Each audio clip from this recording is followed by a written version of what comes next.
This is episode 184 of The Twim Show. And it's your host Sajid. Today I'm going over the notable news and updates from the week of October 23 to 27, 2023. So today, first up, what do we have? This is the most important update of this week is Google has introduced search themes. It's a new optional Performance Max signal. Now, let me break this down for you what this is actually. So currently as it stands, or prior to this announcement, the way Performance Max worked was that Performance Max would take your budget, assets, feeds, and landing pages to predict valuable placements. And that had some shortcomings, I guess. And this is why Google came up with this thing called search themes, which allows advertisers to have more control over these automated campaigns by providing specific topics or categories relevant to their business. This helps the AI system better understand what kind of traffic would be most beneficial for your business, and better targeting means more relevant traffic, and more relevant traffic means higher conversion rates. So the way search themes fills the gap is by allowing you to provide additional context about your business, helping Google to better understand and target your ads. Like, for example, say, the way I'm thinking is what it does is actually it allows you to put like query strings that your searchers would be using. So Google is going to take that information as well as whatever it was doing with Performance Max, marry the two, and then give this to you, show your ad to the right place.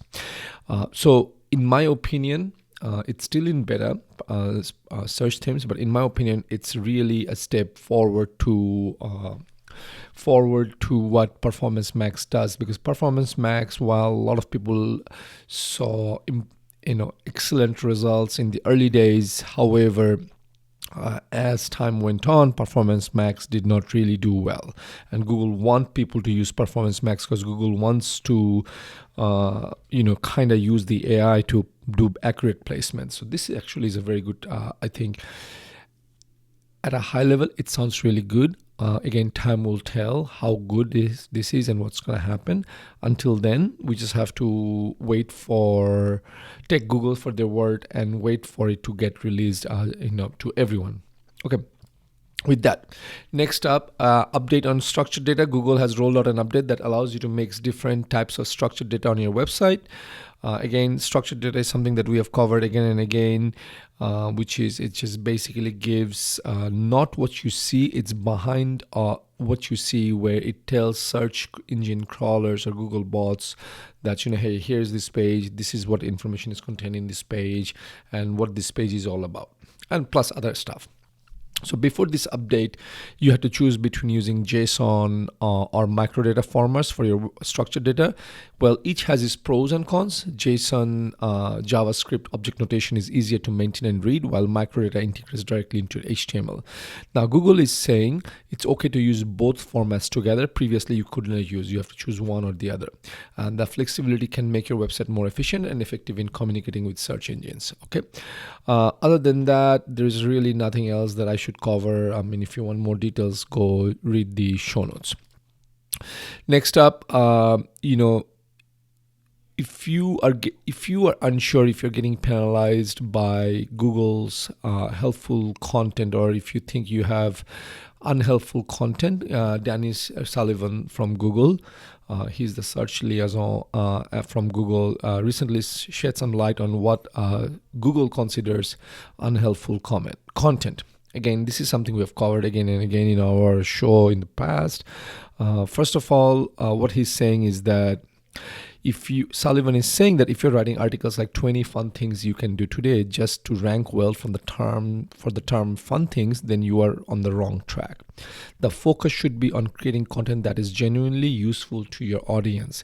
He also cautioned against using tools that suggest what to write about based on what might rank well. According to him, this approach often leads to content that Google considers unhelpful. Now, so what's the key takeaway? Shift your focus from trying to please search engines to meet the needs of to meeting sorry. Shift your focus from trying to please search engines to meeting the needs of your audience. If someone asks a question about and your current content provides a clear answers that's people first content, and guess what? Google loves it. Now you can all say, hey, that's we understand. Google is saying this, but do we really believe because we have a SEO guru or a SEO professional who tells me otherwise? You know, I'm not taking Google's side, but I will tell you only because Google doesn't really have a good track record as we see in the antitrust lawsuits coming up. But what I will say is that I've always found value in writing content that's mainly for the user and less about the search engines. I mean, I follow a lot of people on social media who are SEO experts, and they have all these things, right? To the point where you need to have metadata and things like that. Well, they're helpful, but they don't really help you to rank. What really helps you to rank is writing good content and not this BS content that you would write, or well, you would have this SEO agency write, and which really doesn't take you anywhere. Okay, hope this helps. Let's jump into the next one. So, and if you think that your ranking has dropped, and the first thing oftentimes people say that they blame it on CLS, which is cumulative layout shift, especially if you have recently received a warning about it from Google Search Console. But hold on, Google's John Mueller has made it clear CLS is not the reason for sudden significant drop in search rankings. Okay, so first of all, what is cumulative layout shift, CLS? It's a metric that measures the visual stability of your website. For example, if elements on your web page move around as it loads, that's a high CLS score, and it's generally considered bad for user experience. However, according to Mueller, even if you have issues with CLS, it's not going to cause a drastic drop in your Google rankings. So why is this important? Because focusing on the wrong issue can waste your valuable time and resource. Google has consistently stated that the page experience signals like core web vitals, which includes CLS, are not significant ranking factors, and we have covered this in the past. They might act more like a tiebreaker than a major ranking signal. And I believe I had an episode where I covered this as well. So if you have seen a drop in traffic, the culprit is likely something else. In summary, while it's good to optimize for a better page experience, don't panic or over-focus on metrics like CLS when you see a drop in your rankings. Your time is better spent analyzing the other potential issues that could have more significant impact on your website's performance. Understanding what really affects your website's ranking can save you from unnecessary stress and help you focus on what truly matters for your business. Don't chase the wrong problems. Hope this helps. Let's go to the next one. Okay, host load exceed error. And some people see this error message on Google Search Console, and you might start blaming your web host, or you start tweaking things like that. And a lot of people have seen this recently, and Google's John Mueller has again clarified that the issue is not with your web host, is something else entirely. So first, let's break down what does host load exceeded means. This error appears when you try to index your website's pages using Google Search Console. Indexing, okay, and hang on, sorry, I lost track. Okay, this error happens when you try to index your website's page using Google Search Console. Mueller has stated that the problem is not with your web host or even with Google's crawling and indexing processes. Instead, the issue arises when people spam the URL inspection tool by submitting too many URLs for indexing. In other words, the error is a result of a user behavior, not a technical glitch or a quality issue with your website. So why is this important? Because understanding the real cause behind this error can save you time and effort. You don't need to switch web hosts or make drastic changes to your website. Instead, be mindful of how many URLs you're submitting for indexing. Normal crawling and indexing by Google will happen naturally, so there's no need to force the process. Okay, wait till towards the end of the show where we talk about something called Index Now. That's probably going to help you, even though Index Now does not really submit to Google, but I think you should stay on and hear that. Okay, Google has this testing out this new privacy feature, anonymizing IP. It's basically it's a IP protection feature for Chrome, and it's gonna design to mask users' original IP address, making it harder for websites to track them. This is crucial for you as a business owner because it could impact how you target and reach potential customers online. And this will probably hit more hard to Facebook ad customers than anything else, just because Facebook does use IP address to figure out who this user is. Because I know this for a fact because I've seen ads on stuff that my wife has browsed and Facebook thinks it's me and they start showing me the ad. So that's how I kind of know that it's kind of tying, because we live in a same household, and obviously our IP address does not change between me and her as we browse throughout the day. And sometimes there is this how do I say, cross-pollination that where they think, Facebook thinks, it's me who's browsing, and off I go. I see those ads. Anyway, with that, that's all you need to know for now. It's coming out, I believe, next year. So it's something you just need to be aware of, and then you need to plan your digital marketing around it. Okay, Google's Q3 23 ad revenue bounces back. They have reported 11% year-on-year increase in search advertising for quarter 3 2023. The uptick indicates a stabilizing ad market, which could be a golden opportunity for business. And yeah, the report, they also it said there is YouTube's ad revenue went up by 12.5%, and that's about it. That's all you need to know about their, I guess, the revenue results. Okay, next up, Index Now. They're on a 2-year mark. I had covered this when it was launched 2 years ago, coincidentally, and we have started using Index Now on our website, marketandgrow.com.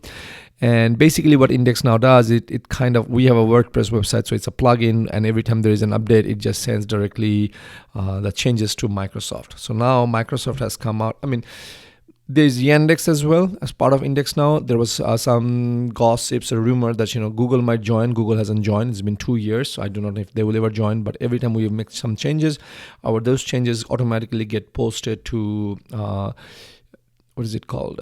Microsoft. I am only saying Microsoft just because I don't care about Yandex, and I do not know where Yandex stands since it's a Russian search engine, and I do not know where it stands since the Ukraine war. Anyway, what is something you really need to know about is that there are 60 million websites joining Index Now daily, and a staggering 1.4 billion with a B URLs are submitted each day through Index Now.